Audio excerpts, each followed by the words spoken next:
I got past I finished all my comics for the week, so now I'm gonna jump into my trade collection and kill a Yeah, bunch of trades. that's why I'm excited to read because it's kind of like I'm not being told by myself what to read. I get to kind of Yeah, choose your own adventure from my shelf. So, Oh, come same on, here. Let's get out of the fucking way. I'm so uh, excited.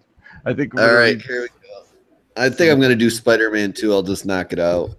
I'm gonna read Uncanny Avengers by Remender, Volume 3, I'm 4, gonna read the Volume back 4. of my eyelids.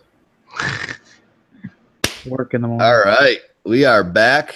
This is the midpoint Marvelous Facts, and I will inevitably mess that segment name up by the time we finish here.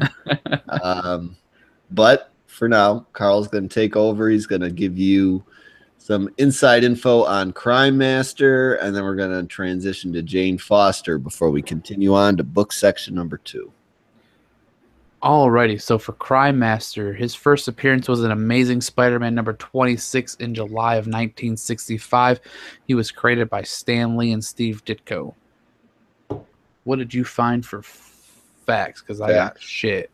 Yeah, well, there are multiple Crime Masters. So I think your report is of the first actual appearance of the villain Crime Master. Yeah. Which was Amazing Spider-Man 26. And that was somebody different than kind of the most popular Crime Master, which from what I just looked up and discovered was Bennett Brandt, who is Betty's brother. And he was the one I found the crazy facts about. So that's why I just wanted to make that clear. His events happened pretty recently too. So even though Bennett Brandt was introduced way back in Amazing Spider-Man number 11, he didn't officially reveal himself as a quote-unquote version of Crime Master until Venom number 1, 2011, where he was attempting to kill Venom, Flash Venom, and Betty ended up killing Crime Master. So she killed her brother. So that's the what the hell fact for the version of Crime Master that was Bennett Brandt. He was killed by his sister, Betty. So that's pretty crazy. You're gunned down by your own sister. Then we're going to... You said you didn't find one on Crime Master? Yeah, I didn't find... I mean, there was like 4 or 5 different Crime Masters that popped up, and when I Google searched it was crime reports for your area, and... I mean, Yeah, I mean, you type in one of those villains that has a history of, just kind of being a mantle passed along, and Bennett Brandt just happened to be probably just the most recent and with the most, legit and legit story being told. That was probably the biggest threat. You know what I'm saying? Yeah. As far as all that goes. So we'll talk about, now that the villain is out of the way for the week, we'll do a hero, and that is Jane Foster, who wasn't always a hero, but tell us first appearance info for Jane Foster. Jane Foster first appeared as Jane Foster in Journey into Mystery number 84 in September of 1962, and her first appearance as Thor came in Thor Volume 4, number 1 in October of 2014. The character Jane Foster was created by Stan Lee, Larry Lieber, and Jack Kirby. Yeah.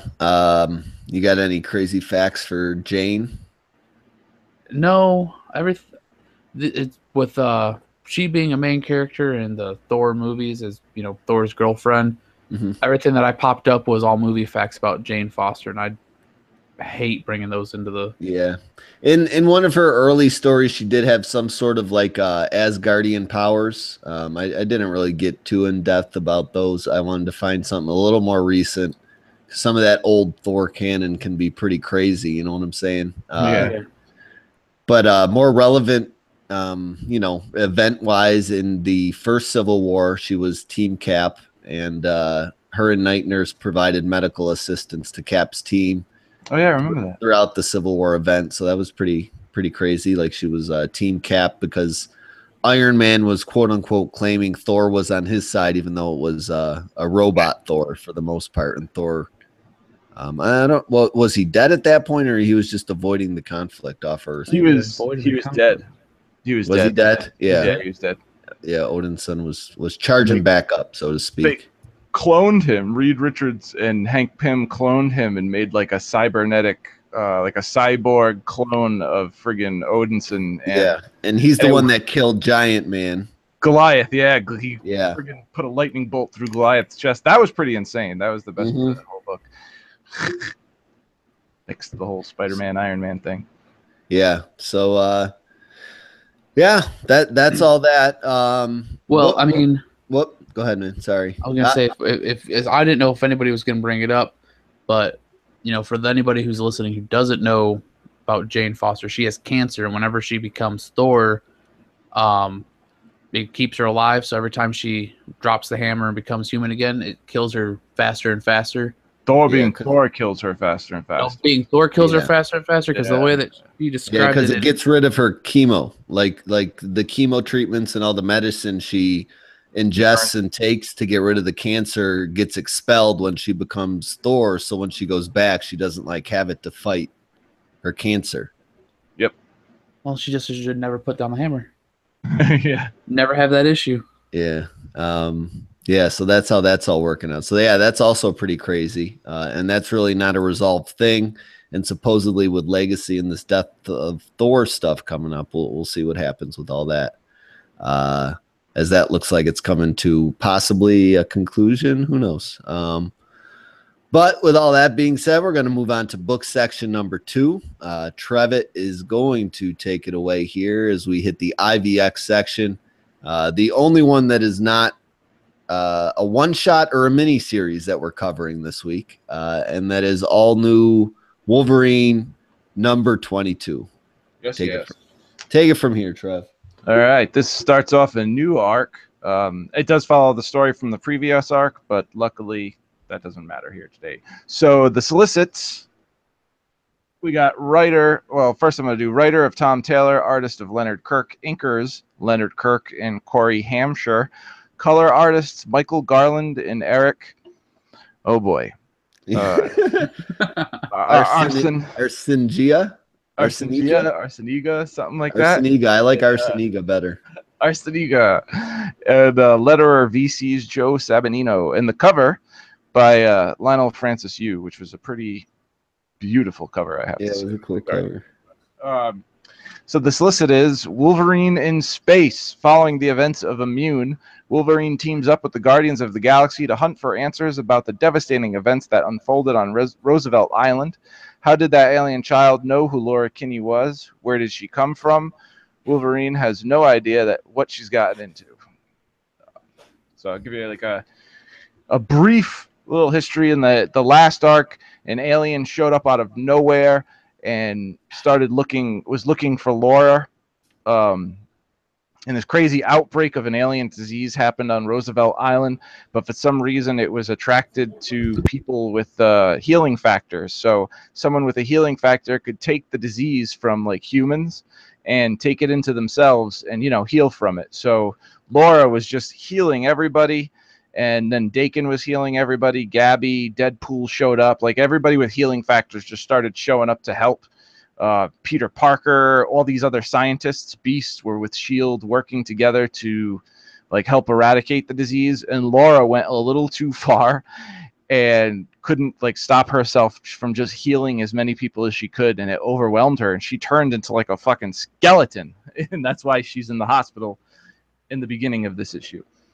So we start off with Gabby and Deadpool talking about how she the first time she tried to learn how to ride a motorbike, and it was pretty funny. I like the interactions between Gabby and Deadpool. They kind of became fast friends in the last issue. Yeah, and I like that she's wearing Deadpool's mask and Deadpool's wearing her front face piece and her goggles, which is pretty hilarious. I imagine Deadpool's mask smells like shit. I don't know if I would wear it regularly or for too long. Probably does.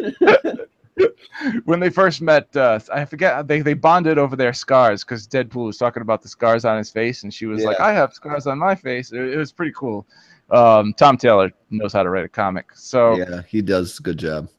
Laura wakes up and asks, what happened, and Gabby tells her that she died, and and that she eliminated the virus. So it seems that Laura's not too happy that Gabby and Deadpool are hanging out, and she kind of forces him to leave.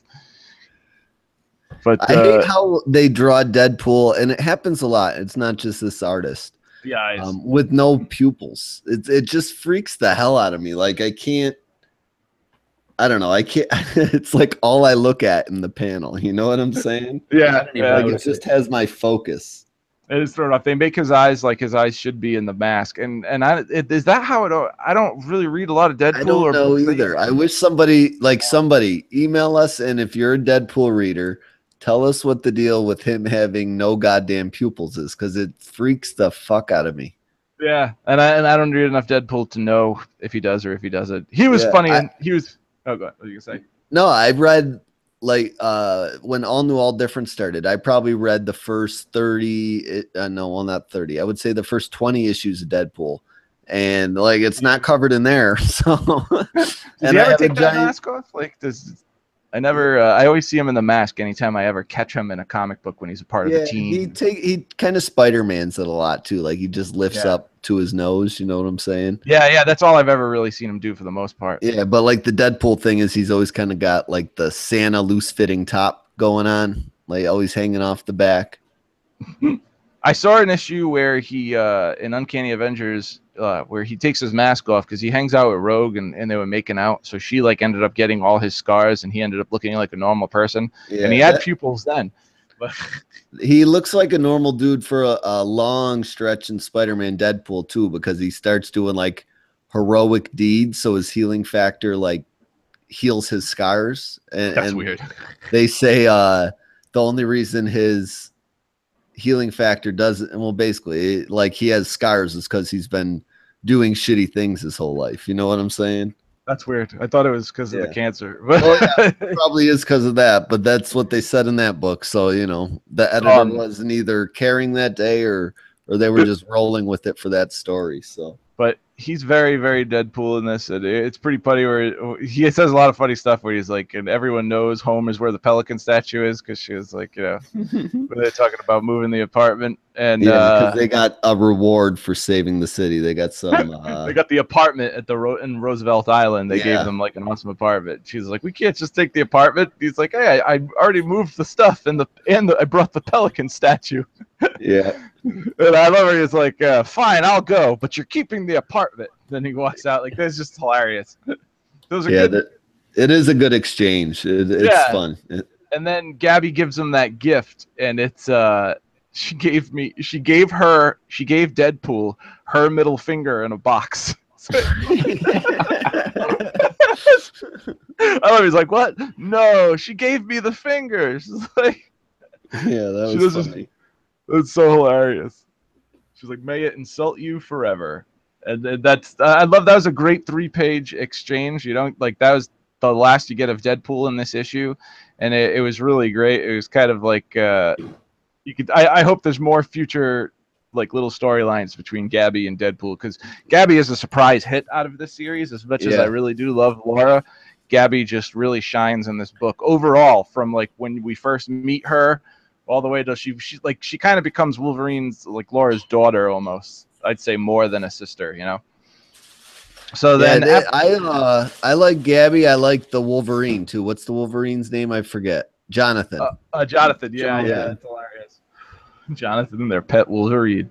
Yeah. Tom Taylor's done a good job of like introducing new characters and making you love them no matter how stupid they are. Oh yeah. Pet Wolverine with like kind of a mask and armor on. She basically thinks of like old man Logan as like her grandfather, which is funny. So at this point, Captain Marvel shows up to tell her about a mission to go to the planet where the disease originated from.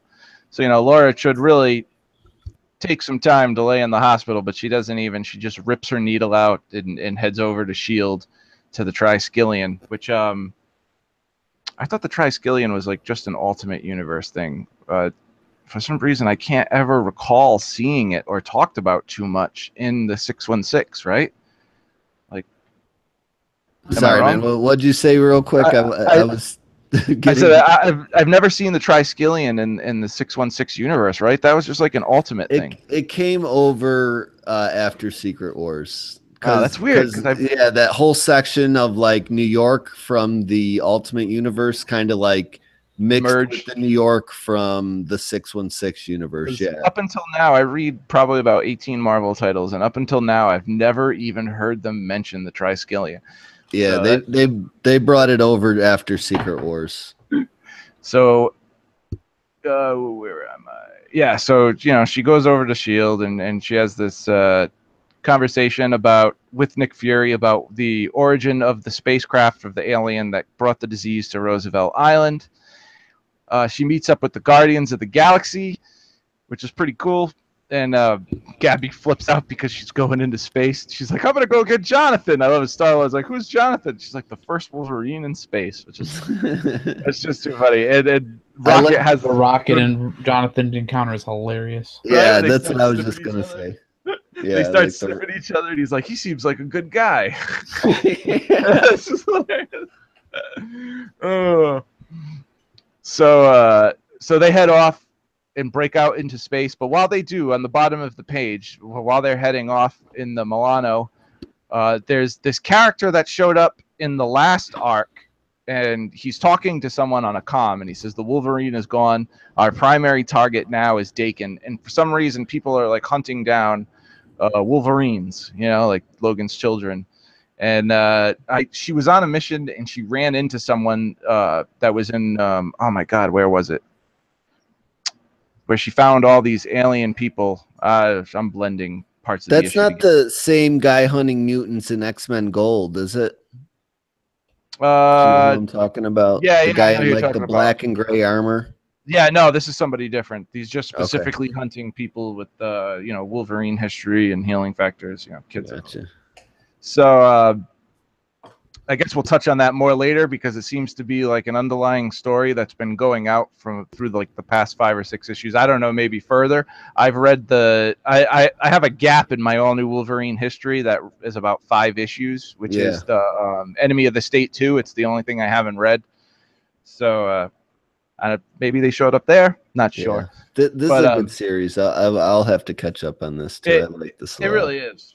I really enjoyed it. I got turned on to it from It sucks that it keeps getting pulled into tie-ins, though. You know what I'm saying? Like it's been in a lot of tie-in crap. It had a Civil War 2 and IVX and it didn't have any IVX tie-ins, but it did go through Civil War 2. And then they did that Enemy of the State 2, which is like a play off the Mark Millar, John Romita Jr. Wolverine Enemy of the State storyline. So now we're off into space, and Gabby's bonding with Groot, which is pretty funny because she's like, "You're a very small tree," and he's like, and he goes, "I am Groot," and she's like, "Oh, I get it." And Rocket, I don't know, Rocket's like, "You do?" And she's like, "I totally." She's like, "I am Groot." And he's like, "I am Groot." She's like, "Exactly." Yeah, I put that in the article for Moments of the Week. This panel right here. Yeah, it really was. It was such a good moment. There's so many good moments in this book. It's crazy. And the next page is equally as cool.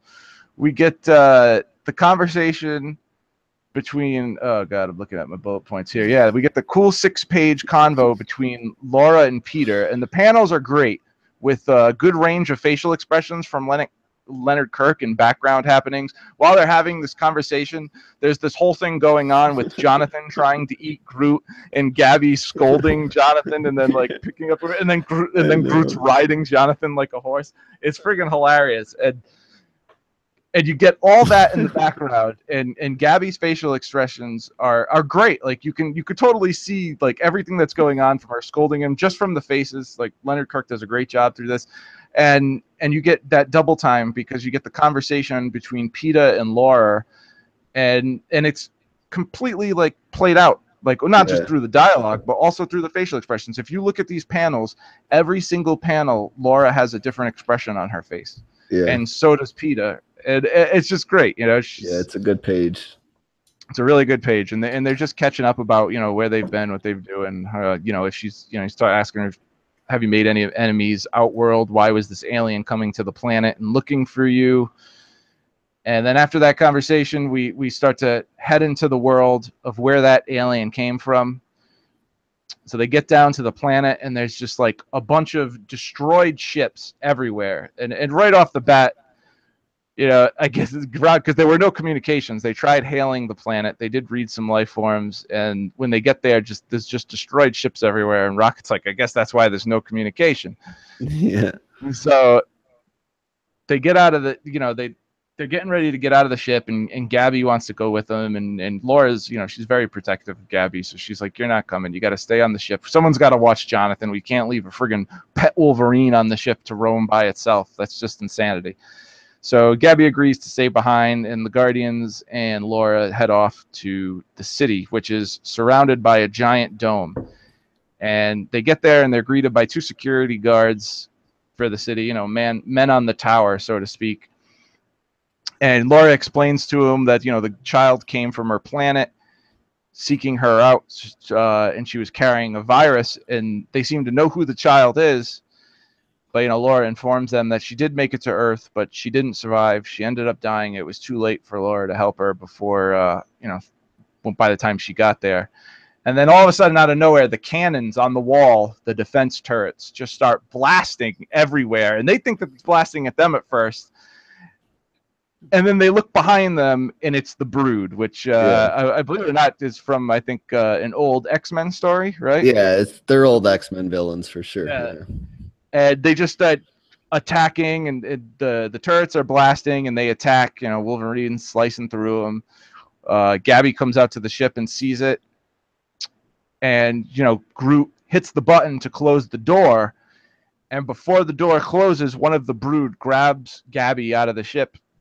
Friggin' what's his name? Jonathan tries to help and gets whacked, and his head smashes into a wall. And it looks like, I don't know, is he dead? Like his brains look like they. No, I'll tell you what. This is the second Wolverine. Well, not the second issue, but like the second time I've randomly popped into this book where this poor little Wolverine Jonathan has just gotten flung across the goddamn room and been crushed. So I think he'll be okay, because I think he also has a healing factor, doesn't he?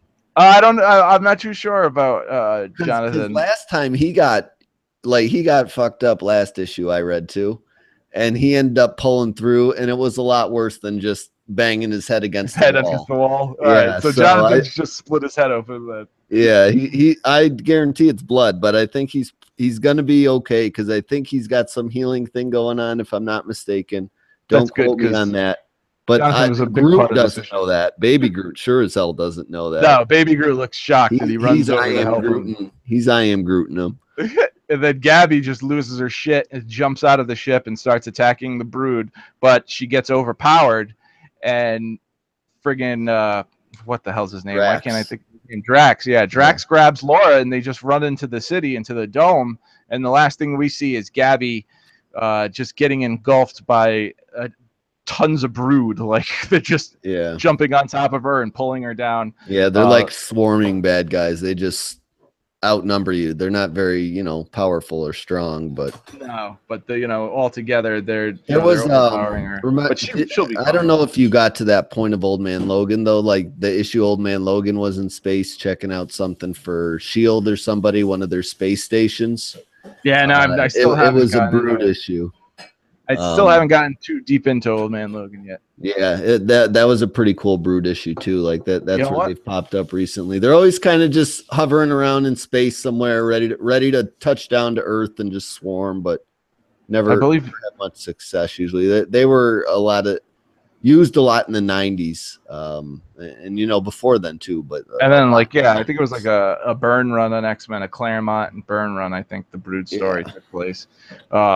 I think tonight I'm going to dive into those Old Man Logan trades, but yeah, and that ends the issue. And I got to say that I thoroughly enjoyed this, but then again, I thoroughly enjoy every single issue of Wolverine. I felt like, especially in the beginning of this book, especially in the first 3 pages, it's some of the best art Leonard Kirk has done so far on this series. I mean, he's done tons of other books, and his style is a lot different up until this point.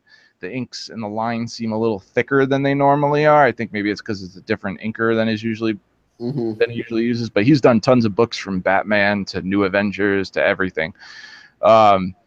I just love the progression of it. Tom Taylor really knows how to tell a story. I got similar vibes from this that I have for Avengers. It had a lot of heart. It was funny. It was paced really, really well. Like it's a really good issue of a comic book. Like it's definitely a buy if you want to go and hop on this title right now. This is like a perfect jumping on point. The art's great, the story's great. It's so much fun. You're gonna love Gabby. So yeah, that's it. It's definitely a buy for me. Yeah, I don't have much more to add to it other than what you said. I also think it's a buy. I thought the art in a few like spots can be a little hit or missy, especially when all the broods stop popping in. Yeah.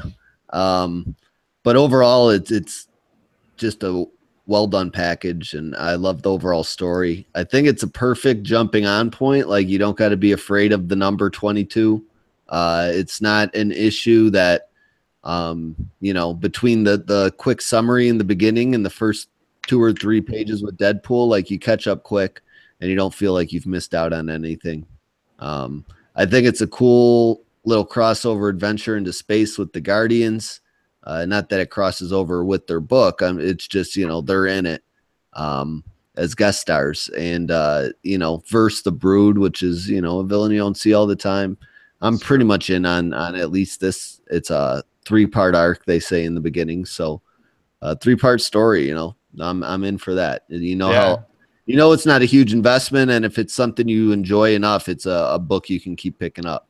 And the last one was a 3-part story too. So that seems to be a ongoing theme with Tom Taylor in this book. Yeah, and I'll say the 2 things that this book and Old Man Logan, like the Wolverine titles, have working for it is they're now only monthly titles. Like, so it's not something you have to invest $8 a month in, or you feel lost in the story. It's a once a month book, and it also has that, working in its favor as far as buying it goes. So yeah, I'm also with you. I'm buying this bad boy. What about you, Carl? What do you think?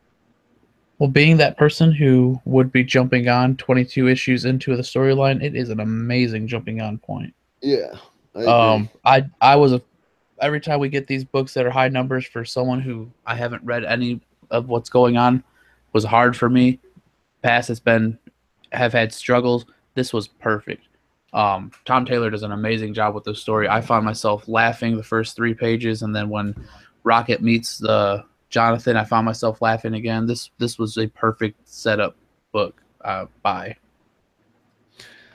All right. Well, any closing notes about All New Wolverine before we do our final and 4th book, where we don't really cover the whole story, but we give our thoughts? I got one thing. I think the book had 2 inkers and 2 colors, and I'm curious to know if Leonard Kirk inked the first half of the book that looked better than the second half of the book, because that's a big difference. It really shows you how much difference an inker can make. Yeah. Yeah, I sometimes you don't really think about that stuff till after you've talked about it and you really like try to analyze it and stuff, and then you're like, oh, you can see where the second person took over, or where it's thicker, or where the art kind of has a hitch in its step, so to speak. But overall, as a book, it's not like it doesn't get bad at any point. You can just kind of pick out the difference. That's all. Is really what we're saying there. But we'll move on from All New Wolverine, which was a unanimous buy. First one we got tonight. To cover Deadpool Kills the Marvel Universe Again. And I was kind of championing this book for last week. I was kind of interested in it, so I wanted to check it out and cover it a little bit here. But we're not going to get into the whole thing. Really, the title of the book is what it says it is. And again, if you want a full review or whatever, Weird Science DCComics.com has a written one. Me and Trevitt did it for the Marvel Minute, so you can go there and listen to that stuff. But overall, I'll tell you what I thought about it and then tell you why. I thought it was a borrow overall. I was a fan of the art, but I really loved when it switched to like the crazy stuff and gave you an inside look of what Deadpool was seeing when he was quote unquote enchanted throughout the story, enchanted into killing the heroes. So, you know, I really enjoyed that part, how you never knew what was coming whenever you turned the page. But as far as the dominant art style in the book, I wasn't the biggest fan of it. Like, it was just a little too dirty and grungy for me, and especially for a Deadpool book. Like, you want it to be colorful Yeah. violence. You know what I'm saying? Not such realistic looking violence. But overall, I can see the intrigue in the story moving forward. Some of the jokes hit, you know, well enough for me. Like, I got them and I enjoyed them. And especially if you're a Deadpool fan, I could see why this is something you'd lean towards purchasing. But as an overall book, I got it down as a borrow. What about you, Trevitt? Before we get the new opinion on the book here. I kind of feel the same way. I have no interest in Deadpool whatsoever for the most part. I do like when he's featured on team books like Uncanny Avengers or Uncanny X-Force. This was pretty cool. It was okay. I expected the art, like, going into it, I thought the art was going to be, like you said in the beginning, what your thoughts, like, I thought it was going to be more colorful, more vibrant, more clean line work. Yeah. But instead we got like a Michael Lark kind of like, you know, dirty, dark, gritty style.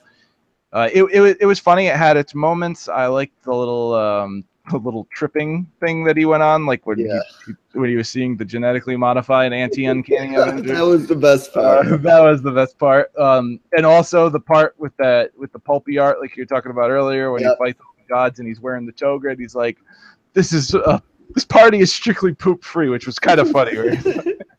This party is strictly poop free. Toga. That was hilarious. This book did have its funny moments. It did keep me somewhat entertained. It's definitely a borrow for me, though. Moon Knight was the best part of the book. I want to reiterate that from my Marvel Minutes thoughts. I loved the detective work he gave, and I loved seeing him outside of what we normally have gotten from him in the past year and a half. But yeah, it's a borrow for me. Wrap it up there for us, Carl. What do you think about Deadpool Kills? Oh, man. Well, you guys covered a lot more than I wrote down. I got this many as everything I love about Deadpool. I mean, it was hilarious. I liked the art, even though it wasn't my favorite in the beginning, but those splash pages where, you know, he flashes into seeing the opposite Uncanny Avengers and then the Toga Party stuff, those were my favorite parts of the art, and I can't really say anything bad about it. I know the ending with the Red Skull and the gang, showing that they're actually the people in control of Deadpool, has me like desperately wanting to know what happens next. So I have it listed as a buy. Nice. There you go. Yeah, so I liked it better than everybody from the beginning of the week when I read it first thing Thursday. Yeah, I think I gave it like on the website I gave it a 6.5 if we were throwing out number scale. But like that's the highest rating on Comic Book Roundup so far is me. So I enjoyed it more than, you know, people that usually review Deadpool books. Yeah. So there's that. So maybe if you're not the biggest Deadpool fan, this is kind of more for you, although you said you do enjoy Deadpool books. So maybe it's somewhere in between, you know what I'm saying? But the one disappointing thing I will say about it is I did read the first mini, and it kind of had a meta ending where Deadpool promised to come after, you know, the creators of the book that made him kill everybody.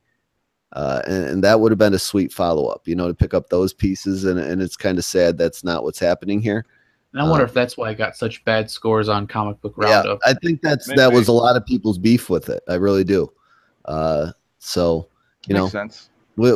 Yeah, you know, you title it something and people have a certain expectation of what it's going to be, and then it's not that. So maybe it'll get better ratings as the series goes on. But for right now, the overall feeling from, I feel like the Deadpool quote unquote community is like we're more positive on it than they are. You know what I'm saying? Which I feel like is weird, but that's the way the cookie crumbles sometimes, so to speak. But we're going to wrap things up with our sign out segment here. We're going to do honorable mentions where we cover any publisher, any title, but being a holiday week and all, and, you know, summer, sometimes we don't get to read everything we want to read, so we get busy. So we all did happen to see Spider-Man Homecoming, so we're going to make that a unanimous honorable mention. Trevitt saw it multiple times. I've seen it once. What have you seen it, Carl? Once? I've seen it once. Yeah, so maybe I'll sneak off again, but I might just wait for a good copy to hit the stick for my second viewing. But overall, being a huge Spider-Man fan, I really liked it. I think it might be my favorite Spider-Man movie. The villain was awesome. The whole setup around everything was really cool. How they tied it in with the Avengers movies and all that, and Iron Man's appearance didn't really feel forced in, and a huge part of the story, like the previews made it feel it would, like it was really Spider-Man solving the problems, which I was extremely happy with compared to Tony constantly helping him, you know. Yeah, he only had like 10 minutes of screen time altogether, which was pretty cool. Yeah, and so I was a huge fan of that. Yeah. It was funny. And the jokes, the jokes were awesome. I was kind of I don't know if I was laughing more because I'm a huge Spider-Man fan than my buddies, or I just wasn't paying attention to them sitting next to me because I was so like sucked into everything, but I was laughing pretty much throughout. Other than that, like the special effects were awesome. I love watching Spider-Man swing around in any movie, but this was, my favorite. If I had to rate buy, borrow, or forget it, it would be a buy when it comes out on Blu-ray or DVD or digital, however you buy your movies. So, well, anybody else want to add stuff to that? I mean, what I forget. Good. I was gonna say, you say buy, borrow, forget when it comes out on DVD. I'm telling you that right now. Anybody who can scratch up enough to go to the movie theater to see this movie needs to go see it. Don't wait to see a good copy on the stick. This requires the whole cinematic experience, because this movie was fantastic and is well worth the $4 to $12 a ticket, depending on, if you can get a cheap theater around you to have it. Because that's where I took my kid to see it, was the chip theater, and it was well worth the $12 in movie tickets and the $10 at the concession stands. Yeah, I saw IMAX 3D, and there wasn't a whole lot of like come at you moments that was necessary for. So yeah, you're also fine seeing it in like standard regular. I never see movies in 3D because I have to wear it because I wear glasses. So to put glasses over glasses sucks. Yeah, so I'm the same way as Trevor. I don't wear it. I loved finally getting to see a funny Spider-Man movie. The Andrew Garfield movies were pretty funny. Just I don't know. So someone Kevin Smith on the Fat Man on Batman and Mark Bernard and said that what's the guy's name who played Andrew Garfield? He said Andrew Garfield's too sexy to play Spider-Man, and I kind of agree because he doesn't have that everyman feel like Tom Holland has. Like Tom Holland is a good-looking guy, but he's not too good-looking not to be nerdy like Peter Parker. And he nailed like certain people like Andrew Garfield nailed Spider-Man, but he wasn't a great Peter Parker. Tobey Maguire pretty much nailed Peter Parker, but he wasn't really that great of a Spider-Man. Tom Holland was great at both. He was a great Spider-Man. He was a great Peter Parker. I loved the reports he'd call into Happy, and he's like, I helped that old lady, and she bought me a churro. And he's like, it's just so many funny moments. Michael Keaton was incredible as the Vulture. He was so intense. I loved the treatment of the villain in this movie as in deference to all the other Marvel movies where they kill off the villain at the end and we never have to see them again. Instead,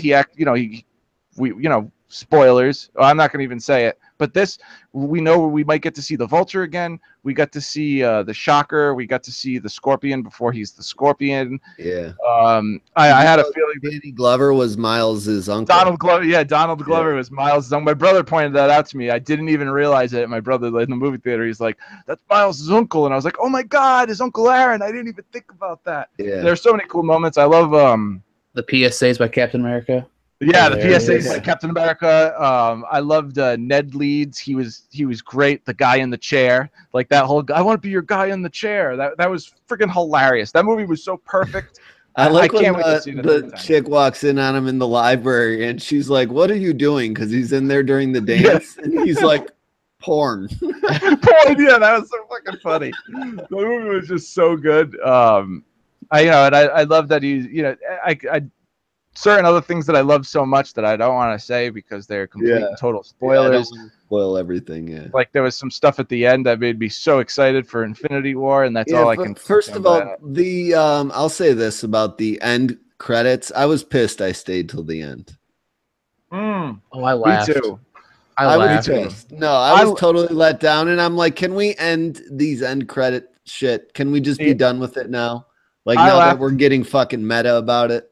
I know. I laughed. I thought it was a little funny, but at the same time, I was annoyed because I was like, I sat here. You know what I mean? And I got into a fight with the guy at a concession stand the first time I went to go see it. So I had to and he sat in front of me. So I had to sit there in this uncomfortable silence with this fucking dickhead while I waited for the shitty second cut scene. It was fucked up, right? I'll tell you quickly, right? So we're at the movie theater, and you know how at the concession stands, they always have 2 registers open, but for some reason, everybody just forms one line, right? Right. So my brother, I didn't even get anything at the concession stand. So my brother decided, like every time we go there, he does this. 9 times out of 10, nobody says shit and then they just start forming a second line because they're a bunch of idiots. I mean, I used to work in retail, and people honestly do this. 2 registers open, and they'll all stand in line at one register, and you're like, hey, and then someone will walk up, and I won't say anything because I'm like, yeah, I'll fucking stop being a retard. So, So my brother just walks up and he asks for his popcorn and his water. He gets immediate popcorn and a large bottle of Dasani. He does it every time we go to the theater.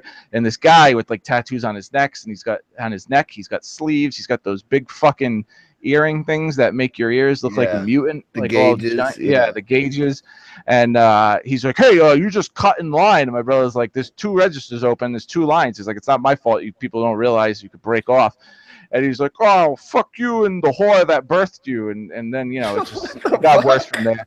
I was like, buddy, just fucking calm the fuck down. Stop being a retard. I was like, if you wanted to get in this line, you should have gotten this line, I was like, it's not our problem. And then he got in my face and, whatever. Shit happens. Northeasterners are so violent. Yeah, it's all yelling at each other all the time. He got in my face. I told him to take a swing or shut the fuck up, and he got back in line, but he kept talking shit, and I just went to the movie, and it was like fucking pathetic. Yeah.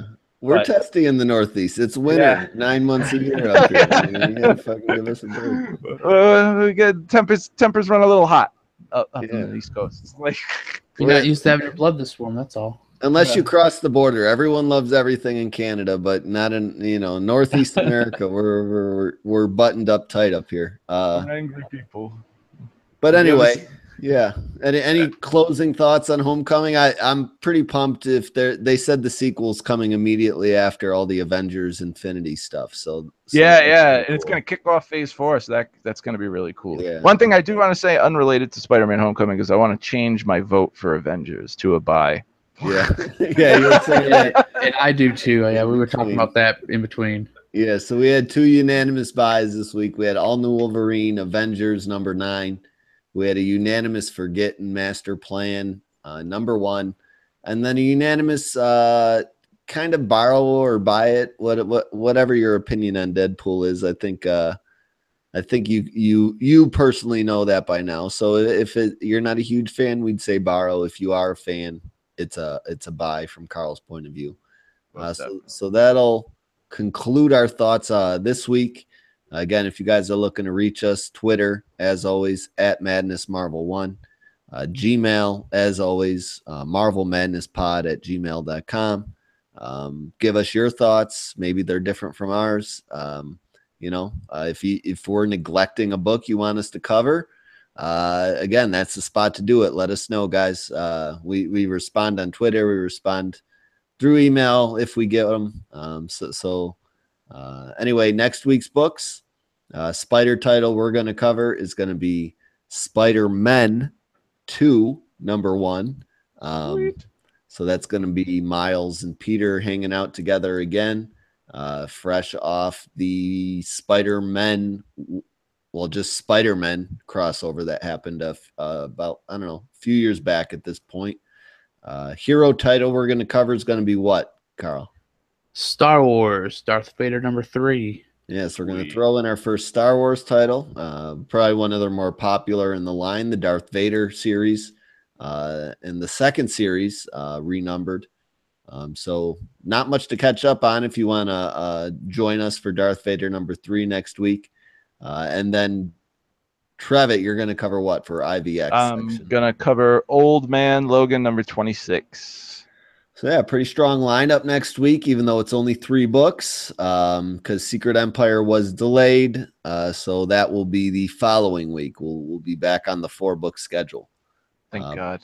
But that Thank yeah, God, we get another week breather from Secret Empire, really, except for I think we even avoid the tie-ins next week. How about that? So All right.